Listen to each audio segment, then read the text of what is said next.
Good afternoon from Los Angeles. I'm Anjali Sharon, the Acting Executive Director for Asia Society Southern California. And it's my pleasure to welcome you to this program as part of Asia Society at the Movies, a collaboration across different departments and divisions of Asia Society, including Southern California and the Asia Society Museum, and our friends at the Culture and Diplomacy Department as well. And we have with us today Rachel Cooper, who heads that in order to moderate the program, and I'll turn it over to her. Thank you, Anjali. I am so honored to be able to be part of this conversation because this is one of the most haunting and extraordinary films.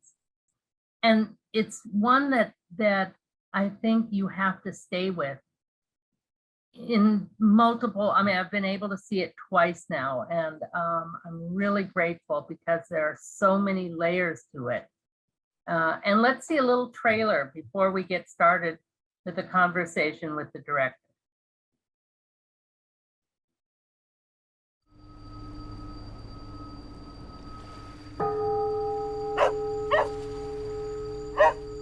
Marcel, you were sick. Just let it come. It is a part of you now.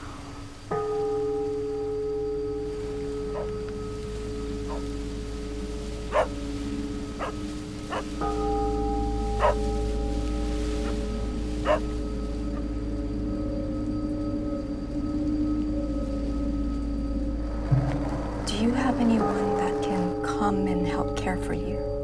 I don't want to be here. Why? What's wrong? It's like hearing voices or something.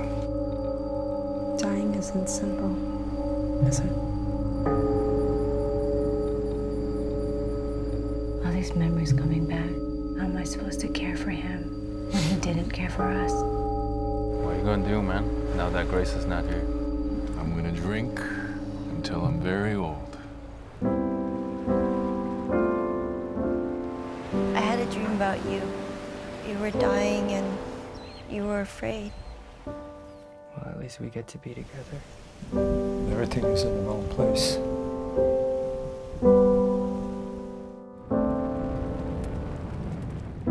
Time moves differently out here. This is not the end.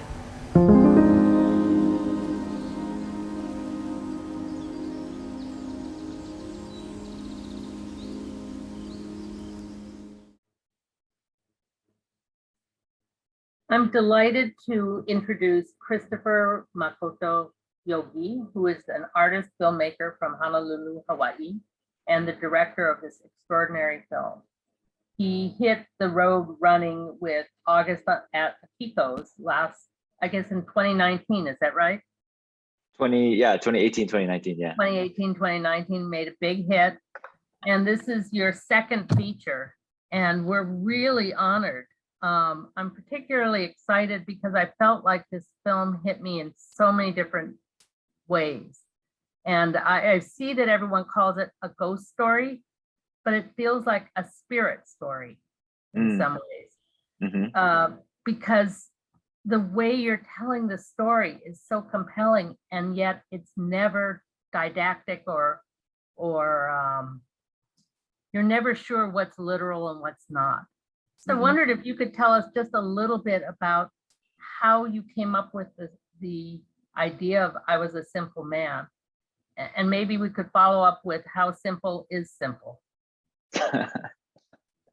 Well, thank you so much, first of all, for having me, Asia Society, and thank you, Rachel, for moderating this Q&A. Yeah, it's so funny. The genesis of the film was my personal experience with death in the family. So I went through a period in my life, maybe 10 years ago, where I was just experiencing a lot of death within my family. I lost my father and then my two grandfathers. And it was this very disorienting period for me. I don't think I had the tools really to process everything that was going on. But what I do remember and what really stayed with me was that feeling of being in the room with someone who's passing away. Specifically, my grandfather, one of my grandfathers who had cancer. I remember him speaking to people who weren't there, yelling phrases in Japanese I couldn't understand. And it just really felt like his entire life was really just like closing in on the room around us. And I could just feel like these spirits, like you say, of his life just haunting this room. And really the idea was to try and capture that feeling in cinema, to try and capture what it felt like, at least from my point of view, as a younger man who was a little bit terrified, to be honest. But in retrospect, I now see it as a very profound thing to have been witness to. And so really the genesis was really just trying to capture the feeling of being in the room with someone who's passing on.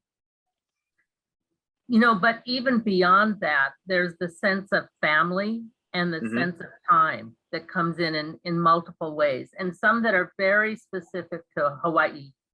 I think, you know, having the Japanese and Chinese side. I think you've got, is it Chun's healthcare and Otake market? I picked up on that real quick. But that idea of, you know, does not seem like a simple man. It's more this process. So I just wonder if you could talk a little bit about that choice. Yeah, I mean, you know, what was funny is the title came from when I was at my grandfather's funeral, and people kept saying this phrase, like, he was such a simple man, he was a very simple man. And I just remember even then thinking, no, like, no way, like that's not true at all. Like, I remember an extremely complicated person who lived a really interesting life, you know, someone who I had a very complicated relationship with as well, you know, as someone who played a big part in raising me.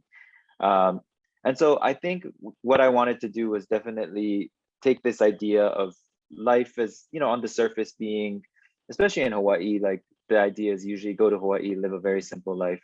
But Hawaii is anything but simple as well. Yeah, the complexity of the human relationships and the complexity of the history. So that was really interesting too, because it starts before statehood. And that plays a part in sort of imagining a Hawaii at that moment. And then, you know, even your very beginning, which really struck me when I went back after I had seen it once and then went back, and I thought, okay, the first part is, if we can't take care of each other, who will? And I thought, yes, it's what you hear from your family, but it's also about the earth. So I made the connection with thinking about nature and which plays a big part in your film. Yeah, absolutely.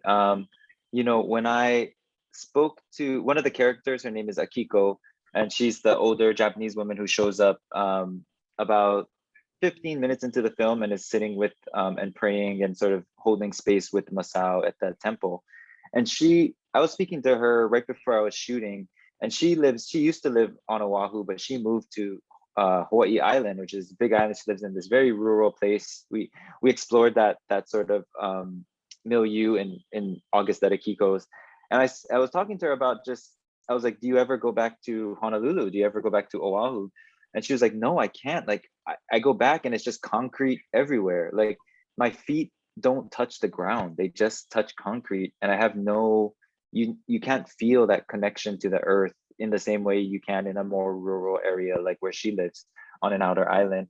And that just stuck with me, just like this idea that, especially I've seen over the course of my lifetime, from when I was much younger to now, just the sort of rampant overdevelopment, and how there really is just concrete everywhere, and what does that do to, you know, one's connection to one's family members? What does that do in one's connection to one's home, and especially to the land, to the ocean? That disconnection has to be profound, you know, or has to be doing something to our subconscious. So definitely that was a theme that I wanted to explore in the film. Yeah, and it's beautiful how you let that just come out. There's no preaching about it. It just kind of seeps into you as you are traveling with the film, because it does feel like it's a journey.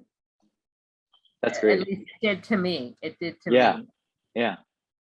And Masao is an incredibly compelling curmudgeonly at times character. Yeah. Yeah, and you know, it was, I mean, that character very much based on my grandfather in a lot of ways, sort of a combination of my two grandfathers, and then of course some invented aspects as well. But you know, the actor who plays him, Steve Iwamoto, it's his first time acting in a movie. We street casted him at a bone dance in Hawaii, and he's just he's incredible. And you know, he's nothing like that. He's a very jolly, outgoing, just sociable guy. And so for the first time acting in a film, he really embodied that character in a way that's just incredible. Yeah, for someone who's never done it before. His face is so emotional. You know, there's so much in it. Even when he's refusing to talk, he's present and stubborn. Yeah. At the same time. Yeah, absolutely. Yeah, and he's got this like the scene you mentioned earlier when he's in the temple and it's like, no, I'm not ready. That when he says that? I can't remember now. Or is it when he's talking to Grace? Which I love that his name is Grace. Yeah, I mean, you know, I think with the Grace, I mean, you know, that was my grandma's real name. That was a grandmother that I never knew, and she passed away before I was born. So when my mother was a younger girl, just like the girl in the movie, and you know, it's funny because that character, because I never knew my grandmother Grace other than sort of photos and maybe stories that I'd heard over the years, that character was very much sort of almost like a floaty idea at first, and then it really took, I think, the performance of Constance to step into that role and really bring a lot of her ideas and her just her presence to really make that role something that felt real and that felt honest. And it really feels like that performance, though it's a pretty much a silent performance, which is I think really really interesting for Constance, who's so much of a vocal performer. She really brings out this sort of like grounding silent performance that really, I think, holds the film down and really provides a center around which all of the other sort of actors can sort of do their thing, you know. And so I'm very grateful to her for stepping into that role and bringing all of those ideas to that character. You know, it's fantastic. It's interesting that the dog plays the kind of role the dog plays. Can you say something about that? Yeah, you know, I like dogs. My grandparents had dogs. I had a dog. The dog was, you know, it's difficult to work with dogs, to shoot with dogs. They're not, you know, dogs and children, they say. But this particular dog was really a pleasure to work with. Her name is Holly. And the character just, you know, I think, I don't know where the idea came from, but I just like this idea of, I always imagined my grandfather with his dog by his side, and I started to think of this idea where the dog was maybe always by his side and will always be by his side in some way, and then it becomes like some sort of eternal 500-year-old dog or something, and then it's like, so then we use the dog to sort of thread the time periods in like a really playful way, I think. Yeah, it does. It doesn't feel imposed. But but when you watch a second time, you say, oh, okay, this journey has somebody accompanying us. Yes, yeah, that dog is with us the entire time, and at some point sort of our eyes to like see our eyes seeing what's unfolding in front of throughout the film.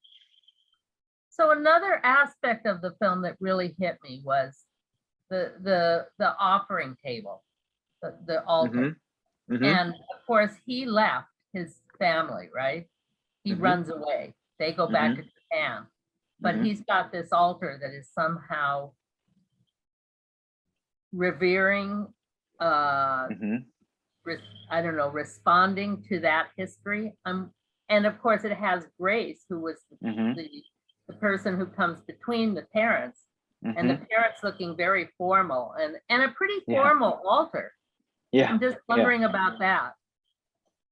Yeah, you know, it's interesting. Like in spite of Masao's curmudgeonliness, like you said, he still has a sense of reverence and a sense of love. And I think that seeing him care for this altar, seeing him always offering food, like taking this time and the space to always still take a moment to recognize and communicate maybe with with his parents, his ancestors, with grace, I think shows something really beautiful.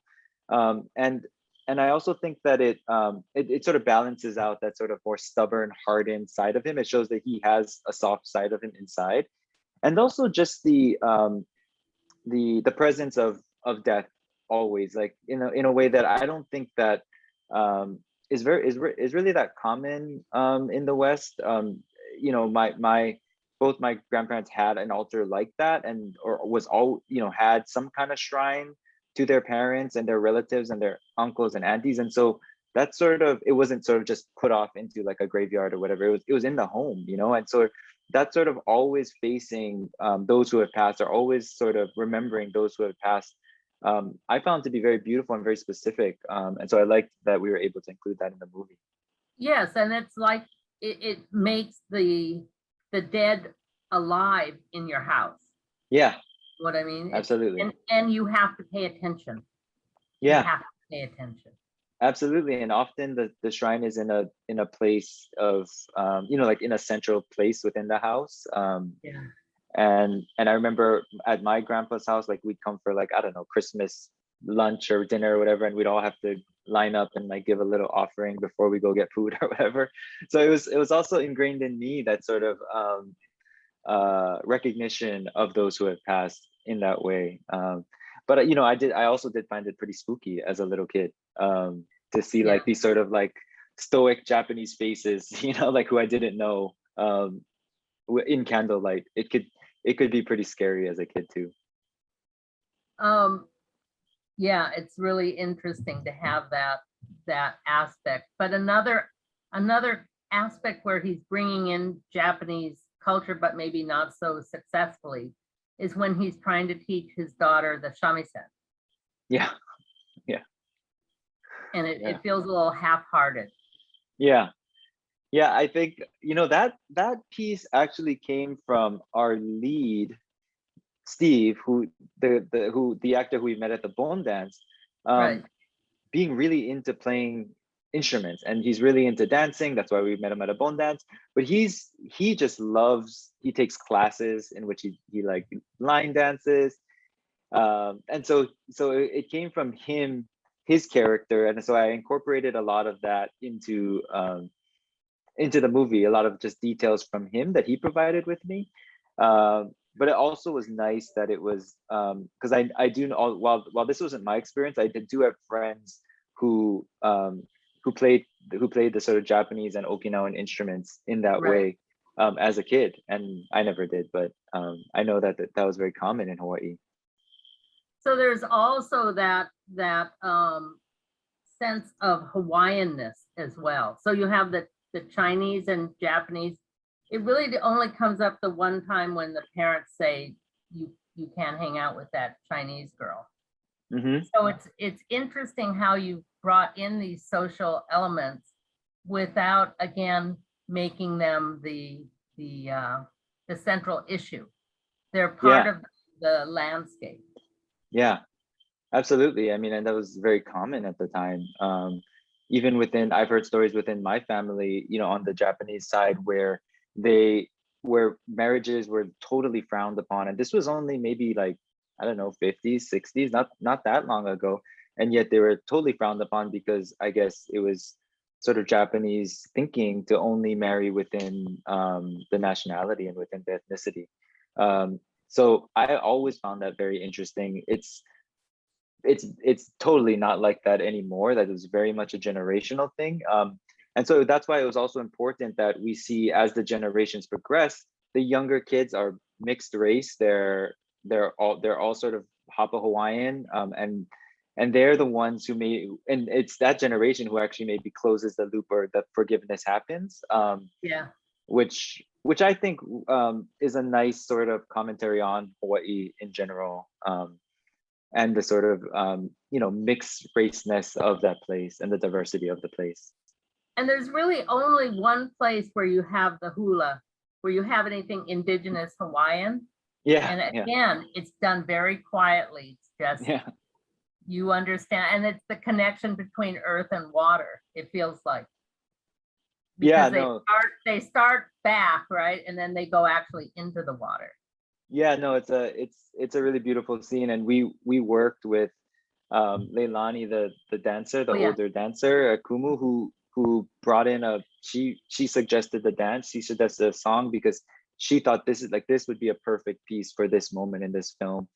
And we followed her lead. So really grateful to her for that. Well, congratulations on this film, which, as I said, I found it really deeply moving. And I'm curious, what kinds of responses have you been getting? Oh, it's been really great. Critically, it's funny, we premiered at Sundance earlier this year, but it's completely virtual. And so critically, I would read, the PR people would send me the reviews and stuff, which are all very nice. And we were very pleased at how it was doing critically, but it wasn't really until this past month where we premiered it in Hawaii. We opened it in the theaters there, and I was basically there for every screening, just talking to the audience members. And that really felt amazing. We just did Q&As where there was no moderator. So I would just go up in the front and be like, let's talk story. And then people would just start telling me their stories of death in the family, of their personal experiences that are very similar to this. And it really turned the theater space into this very interesting thing where, things we wouldn't necessarily, I think, talk about. People were just discussing and just telling me about their lives, and after the theater, telling me about things that they went through, following up on email, telling me about things. So it's like, this is amazing the film has become this amazing sort of portal in which in which conversations and relationships have opened. And it's really that I love. And it's really that I'm super grateful for. I mean, I think that is incredible. And the whole idea of talk story is really the frame that allows people to come in. And the other thing that really hit me, maybe because I'm a little older, is the idea that you could speak to or interact with your younger self. Right? Yeah. And so that's why I said sometimes it doesn't seem to me it's just a ghost story. It feels to me like it might be a ghost story. It might be a spirit story. It might be a memory story. All the things that go on in dreams. We're never sure how real those are. Yep. Real. Yeah. Or which one is real. Yeah, no, absolutely. And I love that resonated with you, because that comes from me. That's my personal journey as well.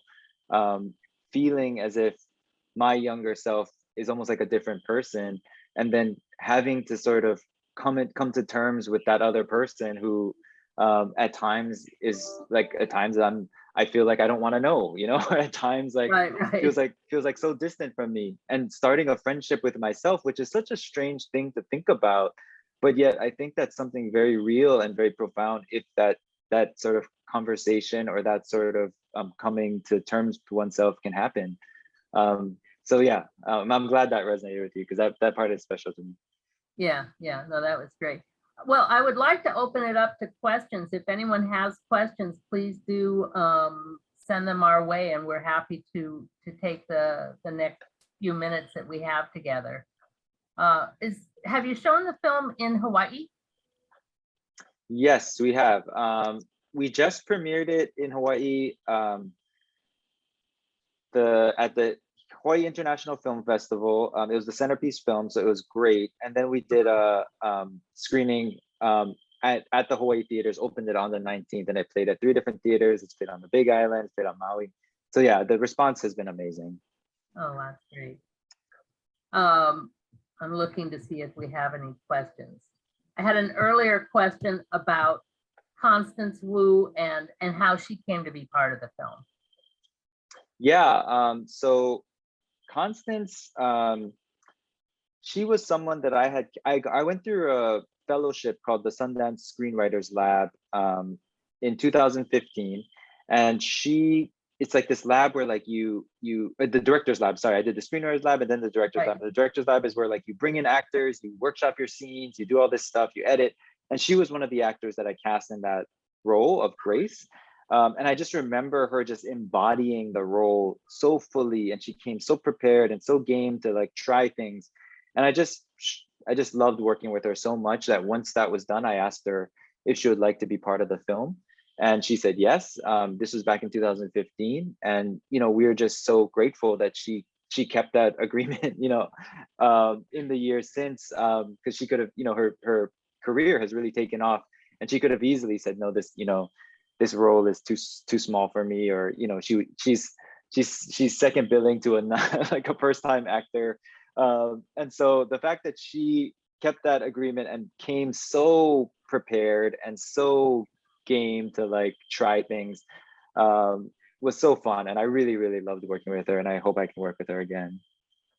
Well, I'm sorry that we have so little time. I wish we could go talk stories some more, because there's obviously a lot to go, and I'm sure there's a new project in the future, and that we will be coming back to you to explore that in the next iteration of our meeting.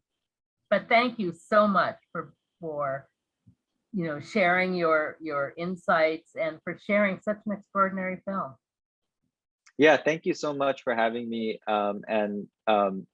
Please check out the film. It's playing in LA, opening today. And I'll be around at the screening tonight, and I'll be around at the screening on Saturday evening. So come up and say hi. And tonight, is it tonight that it's at the Lamel? Yeah, the Royal? Lemley, yeah, Lemley Lemley, Royal. sorry. I mean, it'll play all week, but I will be there personally doing the Q&A at the 7:10 showing tonight and at the 7:10 showing on tomorrow. So Great. yeah, come say hi to Okay. me. All right. So if you're in LA, please do. And if you're in New York, is it still in New York? Not anymore, but I think it'll probably come back again. So keep an eye. You can follow us on social media. I Was a Simple Man on Twitter and Instagram, and we post all our screenings and all our news there. Okay. Thank you so much. What a pleasure. Thank you. Anjali, to you. Thank you so much. That was such an interesting conversation, and it did really fly by way too fast. So just to reiterate, we hope that you will all go and see the film. And if you are in LA, it is opening today. And we want to thank our partner, Strand Releasing, for working with us to promote the film here in LA and for helping us set up this program today. And as usual, these conversations are made free to the public, and we hope you'll support us in our ability to continue to do that by joining as a member or making a donation. You can do that by visiting asiasociety.org/memberLA or asiasociety.org/donatela. We greatly appreciate the support, and we hope you'll come to our next program on December the 8th with Amy Tan, Unintended Memoir, also a part of the Asia Society at the Movies program. And until then, please take care, be safe, and go watch the film. Thanks so much.